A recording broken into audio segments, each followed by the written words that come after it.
하나님 말씀 봅니다. 하나님 말씀 사무엘상 2장 18절에서 26절까지입니다.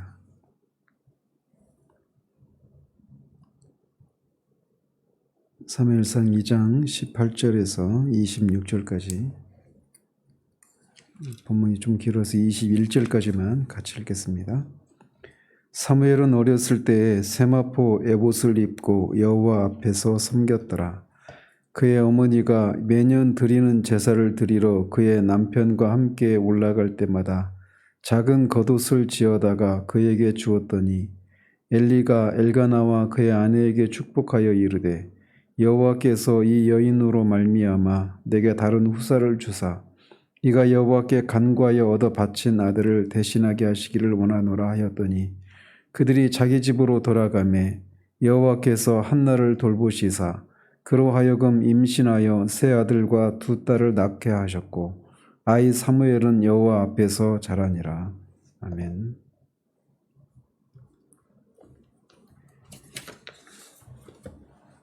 어제는 엘리의 두 아들이자 제사장인 홈니와 비나스의 그 악행에 대해서 살펴보았습니다. 오늘 본문인 이 18절은 우리말 성경에는 생략되었지만 그러나로 시작을 하고 있습니다. 즉 앞에 두 제사장의 악행을 지적한 후에 그러나 사무엘은 이렇게 시작을 하고 있어서 이 홈리와 비나스와 사무엘을 서로 대립시키고 있는 것이죠. 대립시키고 있는 것입니다. 특히 사무엘은 어렸을 때에 이렇게 말하고 있어서 이미 이 홈리와 비나스는 성인으로서 결혼하고 자식을 낳기까지 하거든요.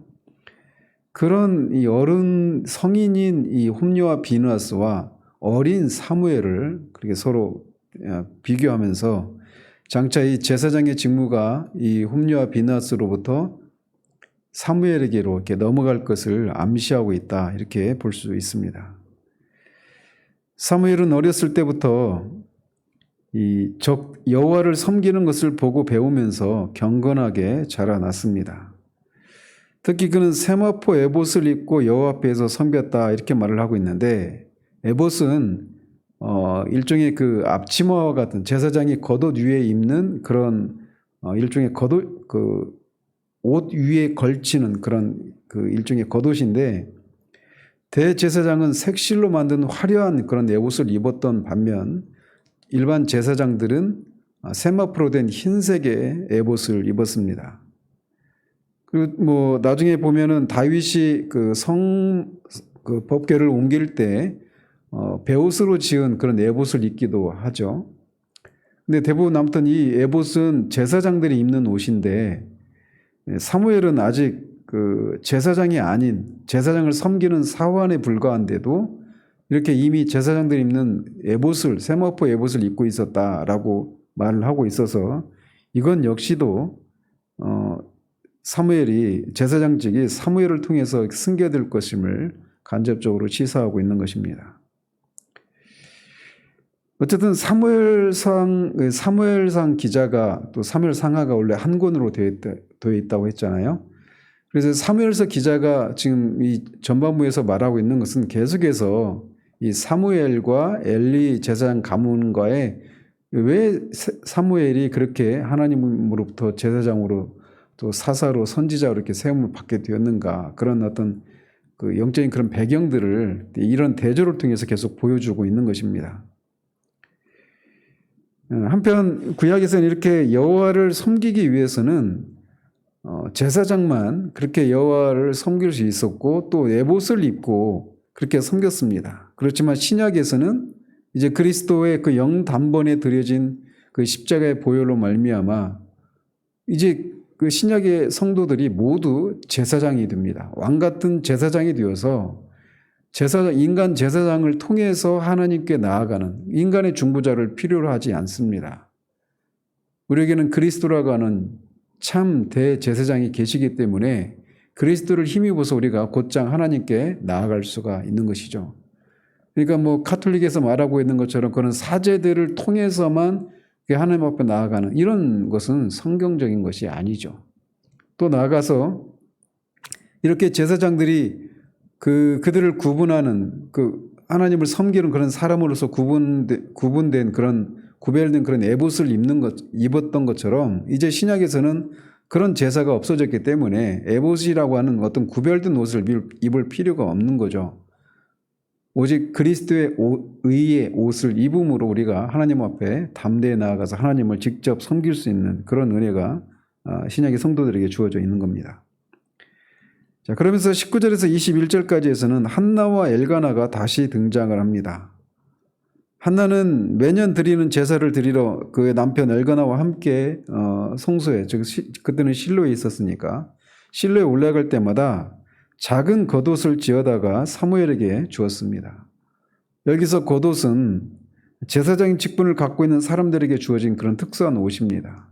근데 그 옷을 사무엘이 어리니까 작은 겉옷을 가져다 줬는데 이것도 역시 사무엘이 장차 이미 어린 나이지만 이제 이미 그 제사장들이 입는 그 옷을 입고 있는 것을 통해 제사장의 직분이 이렇게 사무엘을 통해 승계될 것을 또 여기서도 간접적으로 시사해주고 있는 것입니다. 한편 한나가 이렇게 성소에 올라갈 때마다 사무엘을 위해서 이렇게 작은 겉옷을 준비해서 가지고 간 것은 아들을 향한 그런 사랑을 표현하는 것이기도 하고 또 동시에 제사장으로서의 아들 사무엘을 위해서 옷을 지어준 이것을 통해서 자기 아들을 그냥 자기 아들로만 이렇게 본 것이 아니라 하나님을 섬기는 하나님의 종으로 이렇게 보는 그런 모습을 여기서도 보여주고 있는 겁니다. 그러면서 그렇게 올라갈 때마다 어느 해 20절에 보면 엘리 제사장이 엘가나와 한나에게 축복 기도를 해줍니다.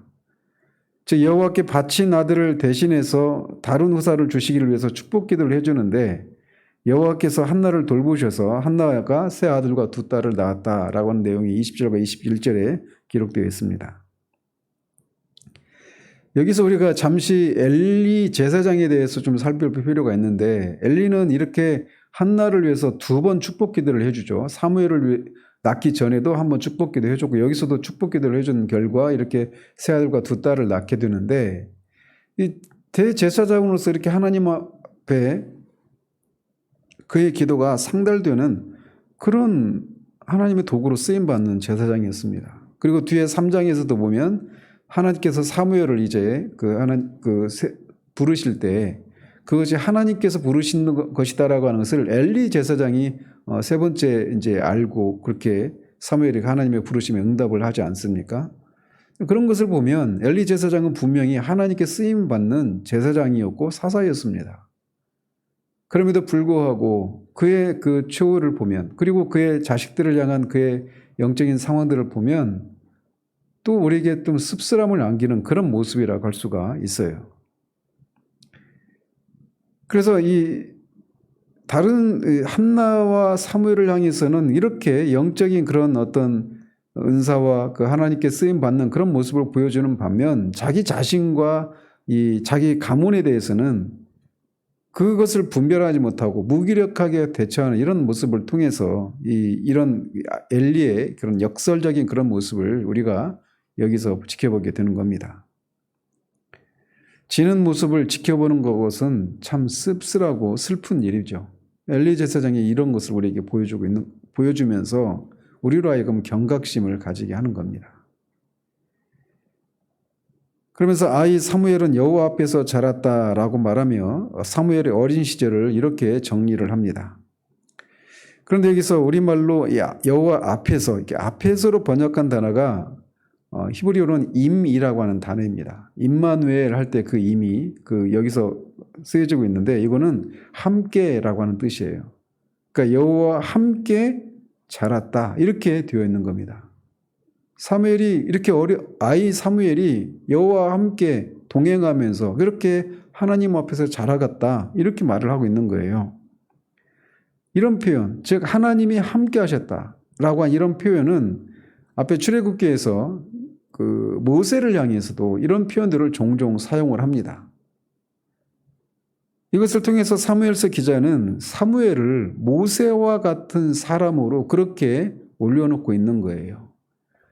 모세가 제사장으로서 또 선지자로서 또 왕 같은 그런 사람으로서 이스라엘 백성들을 출애굽시키고 또 하나님으로부터 율법을 받아서 하나님의 나라인 이스라엘을 건국하는 그런 일들에 쓰임받는 귀한 종이었던 것처럼 이제 사무엘이 사사로서 선지자로서 또 제사장으로서 사사시대라고 하는 이런 신정체제에서 이제 신적인 그런 왕정체제로 전환되는 그 역사적인 소임을 구속사적인 그런 소임을 감당하는 그런 사람이었기 때문에 이렇게 모세와 같이 이렇게 올려놓고 있는 겁니다. 동급으로 이렇게 표현을 하고 있는 것이죠.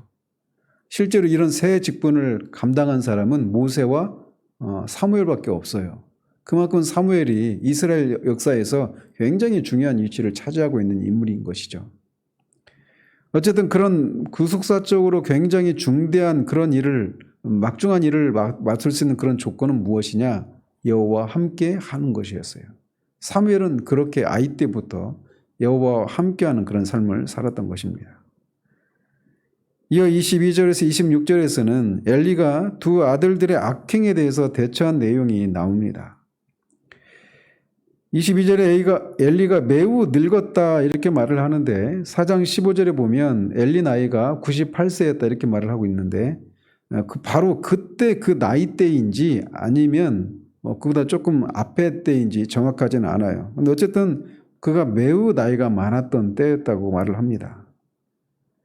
그는 두 아들들이 온 이스라엘에게 행한 모든 일, 즉 앞에 13절에서 17절에서 이렇게 묘사하고 있는, 기록하고 있는 그런 하나님의 제사를 멸시했던 그 내용들에 대해서 들었다고 말을 합니다. 뿐만 아니라 회막문에서 수종들은 여인들과 동침했다라고 하는 말을 들었습니다. 이것은 그야말로 경악스러운 죄악이 아닐 수가 없습니다. 오늘날 교회 안에서 목사가 여신도들을 그렇게 겁탈하는 그런 거하고 비교조차 되지 않는 그런 끔찍한 죄죠. 이방 족속들은 그들의 신전에서 자신들이 섬기는 신을 흥분시키기 위한 목적으로 그 제2 절차 안에 남녀 간의 성적인 관계를 맺는 그런 풍습이 있습니다. 우리나라도 어떤 전통 그 문화를 이렇게 고수하고 그걸 계승해야 된다 이런 목적으로 무당들이 막 그렇게 그 제사를 그들의 용어로 막 그런 제사를 드리고 하는 이런 예식 끝에 보면 막 그 짐승하고 그런 관계를 맺거나 이런 것들이 있습니다. 늘 어떤 그런 성적인 연합을 통해 자신들이 섬기는 신을 흥분시키고 그런 어떤 그 풍요를 기원하는 이런 풍습이 이방 제의들 속에는 늘 들어 있었어요. 그래서 서양이든 동양이든 늘 그런 것들이 있기 마련인데 그렇기 때문에 그 신전에는 늘 그런 것을 하는 그런 그 종교적인 그런 창기들이 늘 존재했죠. 그런데 여호와 하나님을 섬기는 이 성소의 회막에서 섬기는 수종들은 여인과 제사장이 그런 짓을 하고 있는 겁니다. 이거는 상상을 초월하는 그런 죄이죠. 성경에 이렇게 제사장임에도 불구하고 그렇게 하나님 앞에 하나님의 그 제사를 멸시하거나 하는 이런 사례가 어제도 말씀드린 것처럼 나답과 아비후는 술에 취해서 이렇게 여호와께서 명하신 불이 아닌 다른 불로 제사를 드리다가 그렇게 죽지 않습니까? 근데 그들의 그런 죄를 인해서도 하나님이 즉각적으로 그들을 죽이시는데 어제 살펴본 것처럼 홈리와 비나스는 하나님의 제사를 완전히 자기 마음대로 막 훼손하고 멸시하는 일을 했단 말이죠. 근데 거기서 더 나아가서 성소에서 이런 끔찍한 상상을 초월한 그런 죄악을 범했던 것입니다. 그들의 이런 죄악은 여호와 하나님을 섬기는 제사장이었기 때문에 백성들에게 모범을 보여야 했지만 오히려 그 백성들로 하여금 죄를 짓게 하는 그런 끔찍한 죄였던 것입니다. 그렇기 때문에 그들의 죄악을 하나님이 그냥 내버려 두실 수가 없으셨던 거예요. 엘리는 자기 자식들이 행하는 이런 악행에 대한 소식들을 듣고 그들에게 말하기를 너희가 어찌하여 이런 일을 하느냐? 내가 너희 악행을 이 모든 백성에게서 듣노라. 내 아들들아 그리하지 말라. 내게 들리는 소문이 좋지 아니하니라. 너희가 여호와의 백성으로 범죄하게 하는도다 라고 그렇게 그들을 책망합니다. 엘리는 아들들의 범죄가 백성들 사이에 널리 알려진 사실이라고 하는 것을 알고 그 죄악이 가지고 오게 될 결과를 지적하고 있는 겁니다. 즉 백성들의 죄악을 경고하고 돌이키게 해야 할 그런 지위에 있음에도 불구하고 오히려 이들이 그런 죄악을 담대하게 가장 앞에서 백성들이 감히 생각하지도 못하는 그런 죄악을 제사장이 그렇게 행할 때 다른 백성들도 아 저거 해도 되는구나 이렇게 생각하지 않겠느냐 이렇게 책망하는 것입니다. 그러나 그것은 너무나 이 엘리의 이런 책망은 너무나 무기력하기 짝이 없는 책망이었고 그들은 이 자식들은 아버지 그 엘리의 말을 듣지 않습니다. 엘리는 이미 아들들에게서마저도 영적인 권위를 인정받지 못하고 있는 상황에 이르렀던 것이에요. 그는 계속해서 그의 아들들에게 사람이 사람에게 범죄하면 하나님이 심판하시려니와 만일 사람이 여호와께 범죄하면 누가 그를 위하여 간구하겠느냐. 그렇게 말을 했지만 그들이 자기 아버지의 말을 듣지 아니하였으니 이는 여호와께서 그들을 죽이기로 뜻하셨음이더라 라고 그 씁쓸한 그런 결론을 맺습니다. 사람의 죄가 다 용서될 수 있지만 그런 그리스도를 통한 그런 사유의 은총을 거부하고 하나님을 모독하는 그런 죄에 대해서는 더 이상 속죄를 구할 수가 없죠. 신약이나 구약이나 말이에요. 엘리의 아들들의 행위가 바로 거기에 해당되었던 것입니다. 그런데 이런 무서운 죄에 대해서 엘리가 취한 경고의 소리는 너무 늦어버렸고 너무나 무기력하기 짝이 없는 경고였습니다. 대신 이런 엘리의 말은 하나님의 심판을 확정짓는 그냥 마지막 선언이 되고 말았습니다. 하나님을 향해서 짓는 그 죄를 대해서 그들이 더 이상 돌이킬 수 없는 그런 죄가 되었다라고 선언하고 있는 꼴이 되고 말았습니다. 그것은 여호와께서 그들을 죽이기로 뜻하셨기 때문입니다. 이것은 하나님께서 바로의 마음을 강팍하게 하셨다. 가나안 족속의 마음을 강팍하게 하셨다. 이런 표현을 쓰는데 거기와 똑같은 그런 의미를 담고 있는 거죠. 하나님께서 그들로 하여금 그 부드러운 마음이었는데 그들이 갑자기 하나님께서 그들의 마음을 강팍하게 하신 것이 아니라 이미 강팍한데 그걸 그냥 내버려 두셨다. 이런 의미이지 않습니까? 그런 것처럼 여기서도 여호와께서 그들을 죽이기로 뜻하셨다. 이 얘기도 결국은 그들의 죄로 인해서 그들이 하나님으로부터 죽어야 되는 심판을 받아 죽어야 되는 그런 상황인데 그거를 그냥 내버려 두셨다라는 겁니다. 이것을 통해서 우리가 알 수 있는 것은 우리가 하나님 앞에 우리 자신의 죄를 회개하고 예수 그리스도를 믿어서 구원에 이룰 수 있는 것은 하나님께서 우리의 마음을 그냥 내버려 두지 않고 무엇인가를 하셨기 때문에 우리가 그렇게 회개하고 주님을 믿게 되었다는 사실을 우리에게 또 일깨워주고 있는 것이기도 합니다. 저는 하나님 앞에 종종 제 자신을 위해서 기도할 때도 다른 사람을 위해서도 마찬가지지만 회개형을 주시기를 그렇게 기도를 합니다. 내가 회개하겠다고 해서 회개할 수 있는 게 아니에요. 하나님의 성령께서 우리의 마음을 주장하시지 않으면 우리가 우리의 죄가 무엇인지 머리로는 알지만 우리 영혼이 하나님 앞에서 우리 자신의 죄를 정말 절실하게 그렇게 깨닫고 절박한 마음으로 하나님의 그런 긍휼과 자비를 구하는 그런 일들이 일어날 수가 없는 겁니다. 하나님의 뜻대로 하는 근심이 아니면 후회할 것이 없는 구원에 이르는 회개를 이룰 수 없다라고 고린도후서 7장 10절에서 말하고 있는 것처럼 회개는 전적으로 하나님의 은혜의 선물입니다. 회개하라고 촉구하지만 그렇게 할 수 있는 그런 것이 가능한 것은 배후에 하나님의 성령의 역사하심이 있기 때문에 가능한 것이라는 것이죠.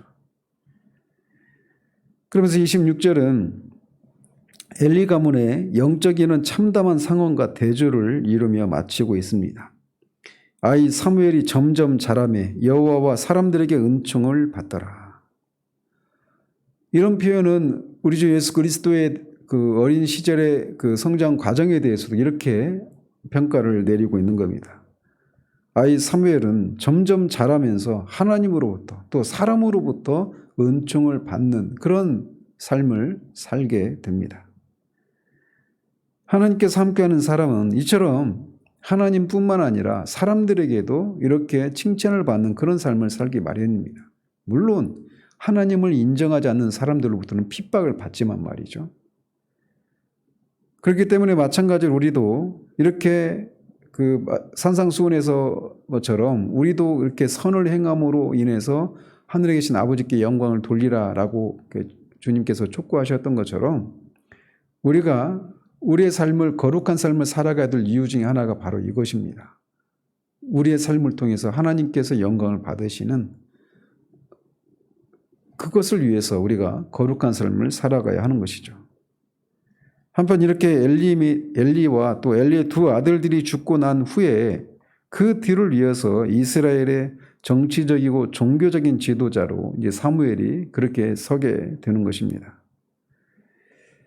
이처럼 1장에서 시작된 것처럼 이 사무엘은 그 아버지 엘가나는 레위지파 사람이었지만 무명의 레위지파 사람이었습니다. 그런데 이제 이 실로의 대제사장인 당대 정치적이고 종교적인 중심지인 실로에서 중앙 성소에서 이렇게 하나님을 섬기는 엘리를 무명의 레위지파 사람 출신인 이 사무엘이 그 자리를 대체하는 이런 것을 보여주고 있는 거예요. 앞에서도 말씀드린 것처럼 지는 해와 같은 엘리와 그의 가문을 보는 것과 뜨는 해와 같은 사무엘의 모습을 보는 이 상반된 모습을 통해 우리는 엘리 가문의 모습을 보면서 씁쓸함을 떨칠 수가 없습니다. 엘리가 분명히 하나님 앞에 쓰임을 받았던 하나님의 종이었지만 그의 말년은 너무나 비참하고 정말 슬프기 짝이 없는 모습입니다. 그러나 모든 하나님의 종들이 이 마지막에 엘리와 같은 모습을 그렇게 드러냈던 건 아니에요. 우리가 나중에 이제 창세기를 강해하면서 야곱의 그 마지막 장면을 보겠지만 야곱의 그 마지막 모습은 너무나 숭고하기까지 합니다. 모세도 마찬가지예요. 147세에 죽었던 야곱이 평생을 그렇게 그 분이나에서의 그런 사건을 통해서 허벅지 관절이 유골이 되어서 다리를 절고 그 노구를 이끌고 그렇게 비참한 모습으로 육신적으로는 그런 삶이었지만 그의 영적인 상황, 마지막 그 하나님께 경배하고 숨을 거두는 그 모습을 보면 숭고하기까지 하단 말이죠. 겉사람은 후패했지만 속사람은 참으로 날로 새롭다라고 사도 바울이 말했던 것처럼 그런 신뢰를 보여주는 하나님의 종들이 많습니다. 모세도 그렇고 말이죠. 우리가 어느 누구도 장담할 수가 없습니다. 우리의 마지막이 이 엘리와 같은 그런 모습이 아니기를 우리가 소망하고 그것을 위해서 우리가 깨어 있어야 합니다. 어느 날 갑자기 엘리가 이렇게 영적으로 무감각해지고 무기력해진 게 아니에요. 하루하루의 삶을 살아가면서 그렇게 자꾸 어디서부터 넘어졌는지 알 수 없는 그런 일들이 계속 누적되면서 이렇게 가는 거죠. 그러므로 이 하루도 우리가 깨어있고 날마다의 삶 가운데서 이렇게 하나님 앞에서 우리 자신을 돌아보고 성찰하는 이런 작업들을 늘 해나가는 것을 통해서 작은 죄들을 결코 간과하지 않은 채 깨어있는 삶을 계속 훈련하는 것을 통해 우리의 말년이 이 엘리의 길이 아니라 야곱과 같은 그런 길을 걸어갈 수가 있는 것입니다. 이 하루도 그런 의미에서 우리가 깨어있고 기도 가운데도 하나님께서 우리의 영혼의 상태를 정확하게 비춰주셔서 우리가 다시금 하나님이 기뻐하시는 그런 삶으로 돌이킬 수 있는 은혜가 있기를 위해서 기도하는 이 한 날 되기를 바랍니다. 기도하겠습니다. 하나님 아버지, 엘리와 그 두 아들들의 그런 기울어가는 그런 모습과 아이 사무엘이 어려서부터 하나님과 함께하며 그렇게 하나님과 사람에게 은총을 입어가고 있는 이 상반된 모습을 봅니다. 우리에게 지혜를 주셔서 당연히 엘리와 그의 두 아들들의 길이 아닌 사무엘의 그 길을 따라가야 함을 우리가 머리로는 알지만 우리가 하루하루 삶을 살아가며 다성에 젖어버린 그런 삶을 살아가다가 우리도 모르게 부지불식간에 그렇게 영적인 무기력과 무감각에 빠져 엘리의 길을 우리도 가고 있을 수도 있음을 기억하고 두려움 가운데 이 하루도 하나님 앞에 깨어있는 그런 우리들 될 수 있도록 도우시옵소서.